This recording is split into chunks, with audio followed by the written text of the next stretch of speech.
Hello and welcome to this short video about Well Wakefield District's Live Well Small Grants scheme. So my name's Scott Copeland, I'm Contracts and Grants Manager at Nova. And the objectives of this short video are just to try and increase understanding of the broader Live Well Wakefield service and how it supports community organisations and projects across the district. We're going to share some recent updates to the scheme, including how the intelligence-led themes are developed. We'll consider what makes a successful Live Well Small Grants bid and provide some practical advice to help you strengthen your application. I've just put a little disclaimer on there. We will provide some information on what makes a strong bid, but from a full transparency point of view, all decisions relating to the award of Live Well Small Grants are made by a decision-making panel which consists of Nova representatives, Live Well Wakefield staff, Public Health, Wakefield Council Community Grants, VCSE representation, and then other knowledge and experience related to each grant theme. So Live Well Small Grants, it's a theme that aims to support new and established VCSE groups and organisations to build capacity and deliver projects to support the Live Well Wakefield social prescribing service, which is available for anyone over the age of 18 in Wakefield District. The fund will support Live Well Wakefield clients in improving or managing their health and well-being in line with the overarching aims of the Live Well Wakefield service. And to date, Live Well Small Grants has funded over 200 different projects and a total award of over £1 million invested into Wakefield District. Some of the recent changes to the fund. So these things have always been in place, but activities obviously need to take place in Wakefield District and be for Wakefield residents. As we mentioned before, they must be for people over the age of 18 to align with the Wakefield Live Well Wakefield service criteria. And the key to this fund is your project must support referrals from the Live Well Wakefield service. And we really need to see projects and organisations interested in, establishing, building, and bettering the referral process between themselves and the social prescribing service. So what can be funded? It can be new services and activities that support social prescribing. It could be existing services that support social prescribing that will create additional capacity. So if you deliver something that's really successful and you're struggling to accommodate new referrals, it might be that you want to add another session or you want to extend the duration of that activity so you can support more people. It could be that you've got a really good offer in a particular area of the district and you want to expand that into another area based on kind of like evidence of need. And again, projects where you evidence a recognised need for the activity or service, and we want to hear how you've identified the need, who you've consulted with, and when this consultation has taken place. And there'll be more information about that as we progress through the details of the application. So I mentioned earlier some themes. We didn't used to have themes to Live Well Small Grants, and social prescribing is a pretty all-encompassing activity. So what we decided is that to try and, be as effective as possible in terms of people's time, and try and kind of focus in on where the available funding could have the greatest impact. We would take information from a variety of sources, and you can see some of those on screen now, to help establish an intelligence-led theme, and then sort of ask for applicants that were able to meet that theme. And you can see on there, there's a little bit of information just saying that within the VCSE sector, it's estimated that applicants spend between 20 and 80 hours on a funding application. And we were regularly seeing way above and beyond the number of applicants than we were able to fund with the funding available. So, we just want to support capacity in the wider sector and avoid the hours and funding and capacity that's wasted for unsuccessful applications. And you can see some of the stuff that supports that theme. information and intelligence from the Live Well Wakefield service, public health intelligence coming from Wakefield District. We've got an understanding of the wider funding landscape and other funds that are available, learning from previous rounds, and just general issues in society and across Wakefield. So I want to talk a little bit now about the application process. I'm purposely going to keep this short and snappy, hopefully provide you with the information you need in as short a time as possible. So we made a few changes to the application process. Each question now has this little question mark to the side, and you can see that that will give you a few prompts on what specifically we're looking for from your answer to that question. So for the example on screen, please tell us how you've established the need for your proposed project. So what we want to see from a strong applicant there is that you're able to clearly describe the problem that you're trying to address. And you can use a combination of data and community insight to identify a specific target group. And we want you to demonstrate that you understand underserved or high need populations.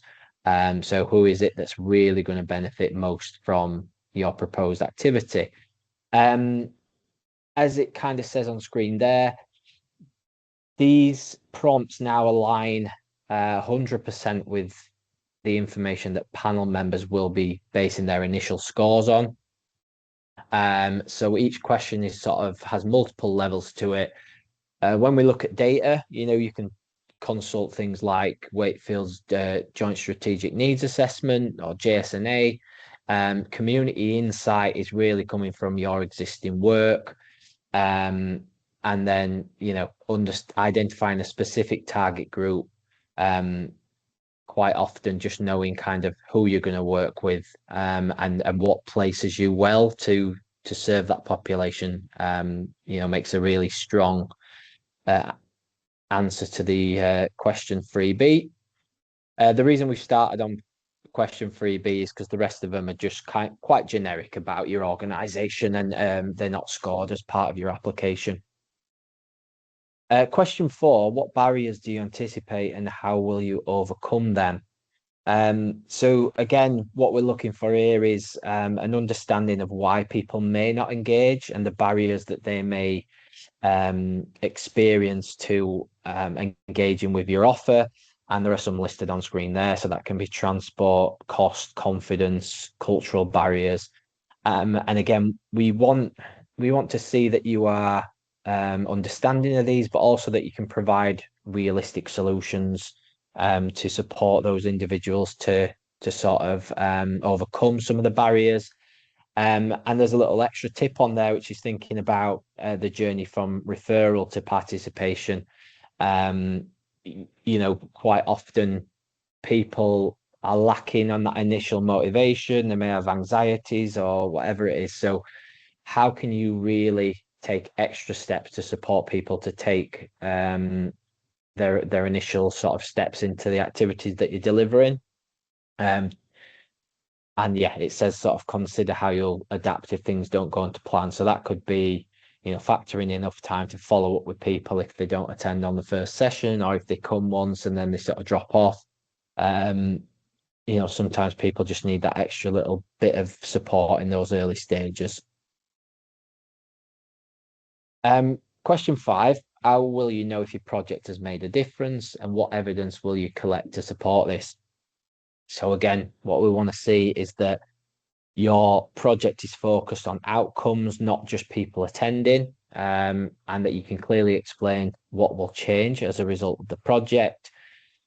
We want you to identify simple but meaningful measures. So tools such as the Short Work Edinburgh, if you're looking at mental health, there are other tools to show, evidence-backed tools around physical health. And when we look at demographic information, so again, if you look at statistics from the JSNA, you'll see that there are still massive disparities between the health of people in the most deprived areas in the district and the least deprived areas.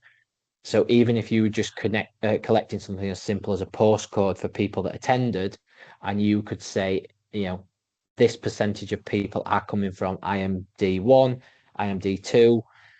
We know right away that those people are more likely to experience health inequalities, less likely to have disposable income to support the activities that you're delivering, and hence why they may need to be funded in some capacity.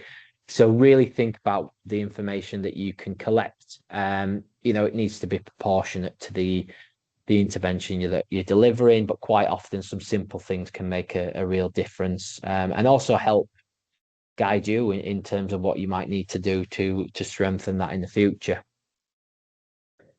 Question 6 is around sustainability, and also sort of next steps for individuals referred. So what will happen when the project ends? Obviously, all of these projects that are funded will be time limited. We do now offer multi-year grants, which is great and really supports with kind of like the relationship building, the referral pathways. But ultimately, the funding available through this stream will come to an end at some point. So what we want to think about is, if this is a massive success, how will you try to continue beyond that period? But also in terms of sustainability for participants, if you offer a time-limited offer, a 12-week course or whatever, when people have completed that, what are the next steps that they can take? And that could be inside or outside your organization, or quite often a combination of the two. So yeah, we want to see that people are able to engage, take steps forward, and then sort of identify what next for them. I just want to say on that one as well, because we theme each round, we end up with sort of like a small network of funded projects that are operating in a similar sort of area. So what we really want to see as well is that sort of willingness from organizations to say, okay, so you came, you tried this, it wasn't for you, but are you aware of this alternative offer that might be more suitable? So once someone is kind of in, we're trying to keep them within that supportive environment and prevent them dropping off. Where will you recruit participants to your project, and what will you put in place to support individuals referred? Again, you want to look at, it's amazing how many people don't really reference a referral pathway from Live Well Wakefield through social prescribing pathways. It's a fantastic way to get people that have come from primary care and other places into your activity. And yeah, excuse me for 1 second. But what we're looking for here is a real hybrid of you going out, building your own referral pathways, promoting through your network, social media, and also building those relationships with the Live Well service to get people in as and when they become known to live well. Yeah, that's that. Question 7. I think the final point to cover is just on finance. Apologies, this slide's a little bit messy. There's a lot of information on there. So we've got an example on screen of 2 budgets, both for £7,920.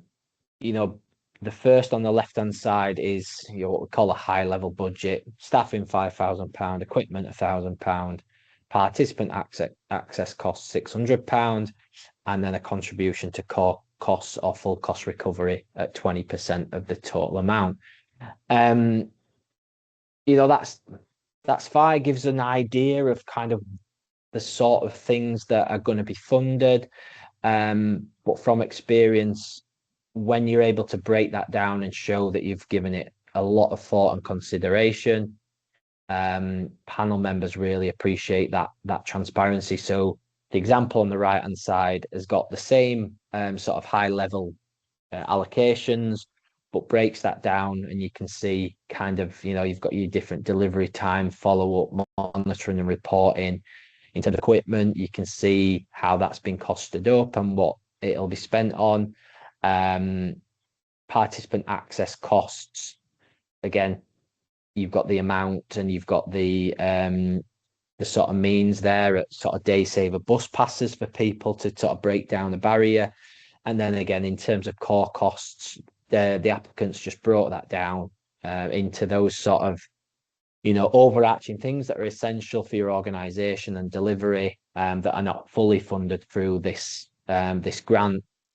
But again, if you're delivering activities, we appreciate that you need public liability insurance, you need telephone communications to contact people. You might need, a CRM system or equivalent to collect data and devise your reports. And then obviously things around DBS costs and everything like that, if appropriate. So what I would encourage you to do is just be as break that down as much as possible and be as transparent.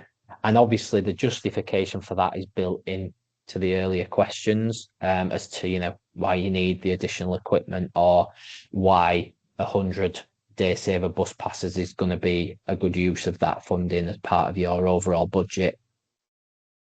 In terms of reporting and relationships, we do pride ourselves on being sort of a relational funder. We don't ask for a lot of information. We don't want kind of the only time that we hear about the successes or the challenges of delivery to be in a final report. What we encourage people to do is contact us, as regular as possible, even if that's just to provide an update. Share any successes is fantastic. And just keep those channels of communication open. And you can see there on the right hand side, it is a three-way process, really. A Live Well champion is just anyone within your organisation who is kind of like the go-to person for referrals and information. And you've got them feeding information into Well Wakefield and also Live Well Wakefield. And you can see how they all connect together there. So, this is something that can start before the project begins and just, should really be quite prominent throughout. And we do appreciate that everyone's time is limited, but, if you're struggling for numbers, make sure that Live Well know that they can refer people in. If anything changes, obviously communicate that and just share them good news stories, because it's always great to feed into commissioners as well. So in terms of your application, further help and support is available through Well Wakefield District. We do have a team of individuals who are separate from the decision-making process and therefore can support applicants with their bids. There's some examples on there. Critical friend. Sometimes you can be too close to the work that you do and you can take certain things for granted. What our advisor will do is just say, do you think this is evident enough, or do you want to add a little bit more information about this, and just sort of reflect back to you. They'll help you identify evidence measures and metrics that you might want to collect. If there's any partnerships, whether that be delivery partnerships or when we looked at those referrals, where you could sort of refer people onto after they've engaged with your offer, we're well situated to support with that. And then even at the point of application, you want to be thinking about what are the sustainability plans. Quite often that might involve some sort of future funding streams. So what is available now? What is on the horizon? That is certainly not something that you want to wait until the latter stages of your project to consider. So if you reach out to Wakefield District through our website or via telephone, we'd be more than happy to support you with that. And that's it for this brief session. Rest of the information is available on our website or in the supporting information. Obviously that is written information, and the whole idea of this is just to provide that in a different format for people. I hope you found it useful. We look forward to seeing some of your applications to this fund. And yeah, thanks for listening. Speak to you soon.